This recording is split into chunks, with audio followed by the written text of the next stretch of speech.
I think it's not too obscene, or out of respect for my good friend who had this terrible accident. Maybe you heard it, Hanif Kureishi, who is now, and it looks as if he will remain this basically half vegetable till his death. And he made a pleasant discovery. In this, there are many nurses who serve you there, but I'm not talking in sexual sense here. Most of them are men and so on. But I don't want to be caught in that. But what I want to say is that he noticed something.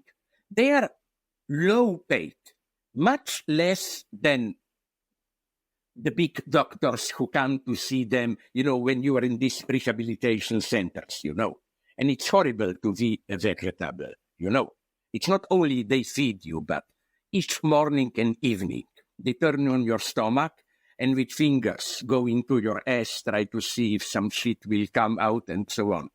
But he discovered, Hanif, you don't know, he made a couple of movies which were quite a triumph, wrote scenario for them. Okay, what I want to say is that he discovered that for these people, even if they were lowly paid, and now I'm not talking about some extravagant small Atlantic islands. I'm talking about big hospitals or rehabilitation centers in the suburb of London.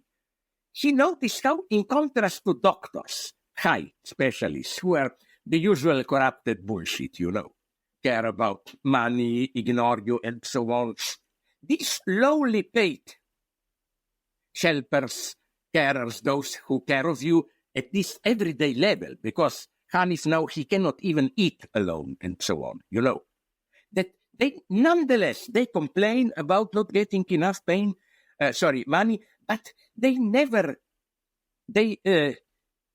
it's what Hanif writes in his memoirs of this year that he spent there, that he asked them then, okay, why don't you leave your job if it's so low paid and go somewhere else?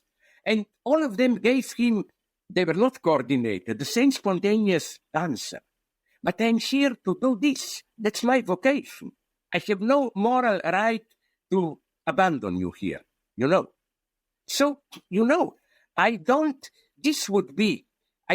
buy this eternal argument, that we are much more corrupted than we think, socialism is a utopia, and so on. No, these are elements of a surprising solidarity which totally violates this profit market-oriented behavior. These people knew they are exploited, but since they are doing it in immediate contact with their patient, and they developed not a personal connection, but this type of, my God, I see suffering, I cannot just go away. I think that if our societies, with all crazy problems that we have, if our societies are to survive, we will have to move along these lines, rediscover this work as a vocation and this spontaneous dedication. Like, okay, I don't earn enough, I complain, blah, blah, but I have no choice. I was chosen, as it were, to do this.